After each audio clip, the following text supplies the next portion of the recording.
What if the secret to attracting others wasn't about chasing them, but about focusing entirely on yourself? This isn't about being selfish, it's about unlocking a magnetic power within you that silently draws people in. Discover how prioritizing your own growth can become your most compelling and irresistible quality without you even trying. From the moment you begin to inhabit yourself fully, the world begins to register you in ways it never has before. Not through loud declarations, not through desperate effort, but through the subtle, almost imperceptible pulse of presence that radiates from a man who has learned to stand unshakably at the center of his own life. The average man moves like a leaf caught in the wind, reacting, bending, and reaching for validation, attempting to fill an internal void with external approval. He smiles too eagerly, laughs too loudly, leans in too often, giving away pieces of his energy in ways that are transparent to those who watch closely. Women, wired to detect stability and autonomy, feel this imbalance instinctively. They are drawn initially by novelty, but their attention dissipates when they sense insecurity. Respect never lingers where neediness dominates. You, however, occupy a different rhythm. Your attention is claimed first by your own life, your own goals, and the cultivation of your inner world. Every glance you offer, every pause you allow yourself, every word spoken carries the weight of deliberate choice. It is not arrogance. It is the quiet authority that comes from knowing your own value and having no need for constant external validation. This difference is subtle, invisible to the untrained eye, yet it manifests in ways women feel before they can articulate. The curve of her glance lingers longer than necessary, the tilt of her head, a subconscious sign of attention, the subconscious shift in tone when she addresses you, a ripple of recognition that she senses something rare, something unclaimed, something wholly yours. The psychological mechanics behind this magnetism are precise and ancient. Human perception is deeply attuned to consistency, autonomy, and self-possession because these traits signal high value and stability. When you chase, you transmit volatility. When you bend, you communicate malleability, but when your attention is fixed on yourself, on growth, mastery, and purpose, you generate a tension in the observer's mind that is irresistible. Women do not respond to effort or persuasion. They respond to presence, to the subtle, almost gravitational pull of a man whose life is already full. The more you invest in yourself, the more their attention shifts from seeking to observing, from assessment to curiosity, from fleeting interest to genuine intrigue. These micro-realizations are crucial. Notice how she responds to small gestures, the steadiness of your posture, the calmness in your voice, the rhythm of your breathing, the deliberate timing of your words. Each moment is a demonstration not of control over her, but of command over yourself. Each subtle interaction is a reflection of an internal law you have established, a law that governs your energy, your attention, your time. She senses it unconsciously. She reacts, not because you sought to provoke it, but because your presence demands a response. You are the anchor in a world of drifting attention, and the pull is invisible, yet undeniable. Imagine a room filled with men competing for attention, each flailing in visible effort to be noticed, their energy scattered and desperate. Now imagine you entering that same room, composed, centered, with your gaze steady and your movements deliberate. Nothing about you screams for recognition, yet every glance, every subtle shift, every unspoken moment of presence communicates dominance and stability. Women notice this instinctively. Their subconscious minds evaluate and measure the quiet authority you project. They do not immediately understand why they are drawn to you. They only feel the tension, the contrast, the quiet magnetism of a man entirely at home in his own existence. Micro-realizations continue to accumulate, layering into a profound internal shift. Each glance that lingers, each small behavioral ripple, teaches a truth that words cannot fully capture. Attraction, respect, curiosity, they are not the products of charm or artifice, but of energy properly contained, attention correctly directed, and life deliberately mastered.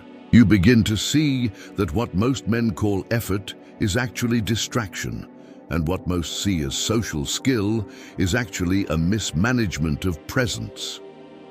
True influence is not something you perform, it is something you embody. Even the most ordinary gestures become charged when enacted from this state. The way you walk, deliberate yet unhurried, the way you smile, measured yet real, the way your eyes observe without attachment or need, these are not tactics, but signals of inner gravity. They communicate that you are complete, that your value is not contingent upon external approval, and that your attention is earned, not given away. Women sense this. Their curiosity intensifies, their respect deepens, and attraction, subtle yet potent, follows as a natural consequence. By the time you have internalized these early lessons, a transformation begins within you. You notice the difference between your energy and the energy of the average man. Where most expend themselves chasing approval, you cultivate a gravity that draws it. Where others bend, you stand. Where others scatter, you center. This is the foundation of timeless masculine authority, a presence that commands not by coercion or charm, but by existence itself. And now, even in these initial moments of awareness, you can feel the pull forming, the subtle attention, the lingering glances, the invisible gravitational field you create through self-mastery. You begin to understand that the secret is not in altering her perception, not in attempting to impress or persuade, but in elevating your own state of being, to prioritize your own growth, your own focus, your own life, and in doing so, become the unseen magnet to which the world naturally orients. This is not a strategy to be learned, it is a law to be inhabited. And as you step fully into this principle, the invisible yet undeniable tension between effort and presence, desire and restraint, attraction and respect begins to crystallize. You are no longer chasing, you are no longer bending. You are the force itself, the gravity in a world of chaos. And through this, every interaction becomes a mirror of your inner mastery. Every observation, a confirmation of the power that resides quietly, invisibly within you. There comes a point when self-focus ceases to be an act of discipline and becomes an atmosphere. You begin to notice that silence no longer feels empty. It feels charged. Every moment of stillness turns into a quiet rehearsal for control. This is the threshold where a man crosses from intention into embodiment. Women sense it before you do. They read it in the way you hold pauses longer than comfort allows, in how your gestures seem unhurried, as if time itself adjusts to your rhythm. Stoic philosophy called this the mastery of perception, the art of distinguishing what lies within your control from what does not. But beyond the philosophy lies the raw behavioral truth. The woman observing you is unconsciously scanning for this exact quality. Her mind tests for steadiness, for composure under tension, for the absence of emotional leakage. In your restraint, she feels safety. In your silence, she feels tension. It is a contradiction that governs attraction. The more you need nothing, the more everything moves toward you. Machiavelli would have called this the principle of unseen leverage. Influence that does not announce itself commands deeper respect than authority that demands recognition.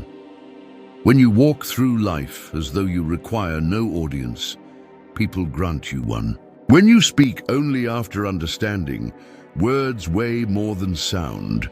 Power, in its truest form, is not expression, it is calibration. You release only what is necessary, and that economy of presence creates fascination. Behavioral psychology affirms what philosophers intuited. Scarcity intensifies perception. The brain assigns higher value to what is rare, deliberate, and unpredictable. Most men operate on emotional abundance. They give too much, reveal too much, and in doing so, dilute their impact. Your task is the opposite, to create psychological contrast through restraint. A man who controls access to his attention rewires how others experience him. Each interaction becomes a privilege, each response a reward, each silence a mirror reflecting the observer's own curiosity. This is where the subtle game of polarity begins. Your composure becomes a stage upon which others project emotion. Her excitement rises not because you provide it, but because you withhold it. Your stillness becomes the blank canvas upon which her mind paints meaning. And the more meaning she assigns, the deeper her fascination grows. Attraction is not a performance, it is a psychological mirror. The one who controls reflection controls perception. Imagine a quiet cafe at dusk. She speaks, her words fast and animated, eyes searching for confirmation. You listen, unmoved but attentive. Your gaze doesn't chase her expressions, it absorbs them. In that moment, she feels a contradiction. Your presence is engaged, yet unpossessed. Her instincts cannot categorize it, so curiosity begins to stir. She leans in, not because you invited her, but because the unknown draws her forward. This is not manipulation, it is rhythm, the dance of containment and release that underlies every form of magnetism. Stoicism refines the emotional tone. Machiavellian awareness shapes the structure. One keeps you grounded, the other keeps you strategic. Together they form an equilibrium of power, moral clarity fused with behavioral precision. You no longer chase outcomes, you engineer conditions. Every boundary you hold becomes a signal. Every delayed reaction becomes a psychological marker of dominance. And slowly, respect accumulates, not as approval, but as recognition of gravity. In time, this internal architecture reshapes even your smallest habits. You rise earlier, not to prove discipline, but because silence before dawn sharpens sovereignty. You train your body, not to impress, but to maintain the vessel of authority. You refine speech until each word lands, like measured intent. Women respond to this refinement instinctively. They are evolutionarily wired to seek stability disguised as mystery. Your self-focus fulfills both. Micro-climaxes unfold naturally within this new rhythm. The first is the realization that restraint amplifies desire. The second, that distance when deliberate breeds attention. The third, that true dominance is invisible, existing not in control over others, but in mastery over self. Each realization deepens the story you are living and rewards the viewer's patience with a sense of witnessing transformation in motion. You begin to understand that magnetism has layers. The outer layer is composure, visible, calm, predictable. Beneath it lies intensity, contained, silent, electric. And at the core sits conviction, the unshakable belief that your time, focus, and purpose are sacred. When these align, your very existence becomes communicative. You walk into a space and tension adjusts. Conversations bend around your energy. She feels it before logic can catch up, drawn not to words, but to the silent contradiction of calm strength. Even the world's noise seems to respect boundaries once you build them within. The phone buzzes less, distractions fade, shallow conversations lose flavor. You no longer chase stimulus, you curate it. This withdrawal from triviality magnifies your psychological signal. You are becoming rare in a culture of exposure, controlled in a world addicted to reaction. And the rarer you become, the stronger the pull grows. What was once effort has turned into gravity. What was once strategy has become nature. You no longer think about attraction. You generate it as a byproduct of order, discipline, and stillness. The modern man performs confidence. You embody it. He posts for validation. You build in silence. He seeks to impress. You let the results of mastery speak in his place.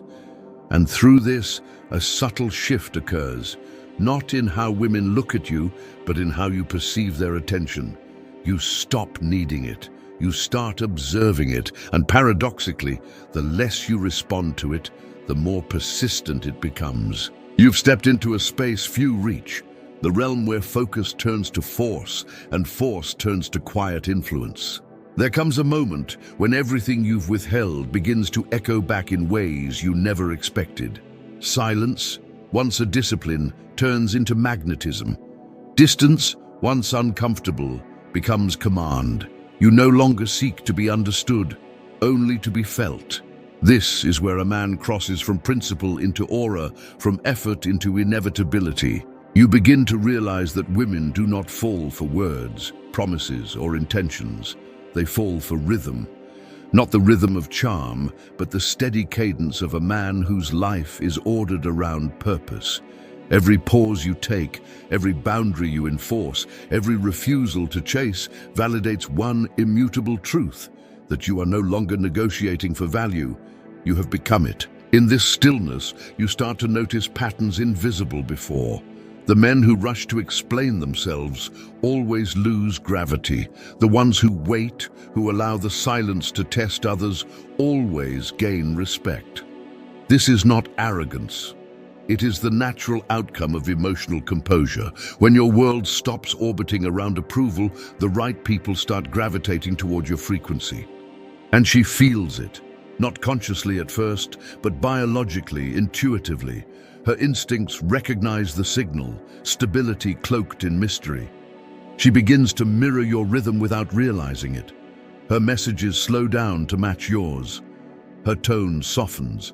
Her eyes linger longer in silence. She begins to measure her words, sensing that she is standing in the presence of a man who cannot be swayed by fleeting emotion. That quiet realization is where admiration begins. Marcus Aurelius once wrote, "Be tolerant with others and strict with yourself." You understand now what that truly means. Every act of self-restraint is an act of creation. Every boundary you draw sculpts your character. The world bends to those who master their own impulses. Women respect those who do not flinch in the face of temptation, not because they lack desire, but because they control it. The difference between you and the masses is no longer behavior, it's essence. Your calm becomes a reflection of your depth. Your scarcity of reaction becomes proof of abundance within. This inversion, where the less you reveal, the more you command, is the axis on which attraction spins. You have become the contradiction her instincts can't decode. You are safety and danger, distance and intimacy, simplicity and mystery, all in one restrained presence. And it's that contradiction that keeps her mind returning, even when you've said nothing at all. But this transformation was never about her. It never was. It's about you reclaiming authorship over your own energy. When you stop reacting, you stop bleeding power. When you stop explaining, you stop leaking value. When you stop chasing, you start radiating. This is the final evolution of stoic masculinity: to influence without needing to impress, to guide without needing control, to attract without needing attention. Behavioral psychology calls it authority signaling, the subtle way a person who leads from conviction draws cooperation without demand. But ancient philosophy understood it long before science gave it a name. The Stoics called it apatheia, freedom from disturbance. Not indifference, but sovereignty. You are no longer tossed by emotion, you use it as a current.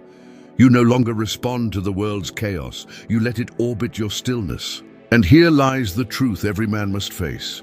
The world doesn't reward those who want control, it rewards those who don't need it. The moment you stop proving your worth, others start believing in it. The moment you detach from outcome, outcomes begin aligning with you. The same detachment that women find mysterious is the same energy that success itself gravitates toward. Attraction and achievement are born of the same principle, internal order. So when she wonders what draws her to you, she won't have words for it. She will simply feel that in your presence, the noise fades. She will feel time slow. She will sense depth where others only offer noise. And in that silence, her instincts whisper what logic cannot. He cannot be moved. That's the essence of timeless masculinity. Immovable yet alive, restrained yet vibrant. A man who speaks rarely, but whose silence alters the emotional atmosphere.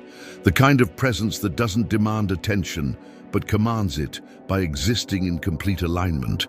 And when you reach this point, attraction becomes the least of your concerns. You begin to see that the respect of others is merely the echo of the discipline you've built in solitude. You walk differently, not because you try, but because stillness has weight now. You think slower, but your thoughts land with precision. You speak less, yet your voice carries certainty.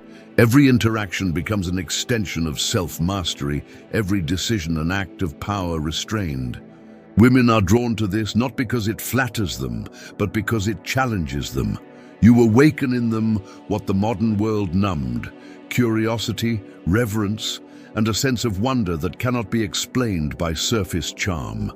In your presence, she doesn't just feel attraction, she feels direction. She feels her own emotions being organized by yours. That's the highest form of masculine influence, not dominance but orientation. You don't lead by pushing, you lead by stabilizing. You don't control by demanding, you control by defining the emotional climate around you. Every man can talk about power. Few can embody it quietly enough that the world leans closer just to understand why. And so, the story ends where it began, with silence. But this silence is no longer empty. It is filled with meaning, filled with presence, filled with the quiet confidence of a man who needs no validation to confirm his worth. The very air around you shifts, not because you changed, but because you became complete. You finally understand. This was never about learning how to attract her. It was about remembering how to anchor yourself. And in that anchoring, everything you once chased begins to move toward you, slowly, silently, inevitably.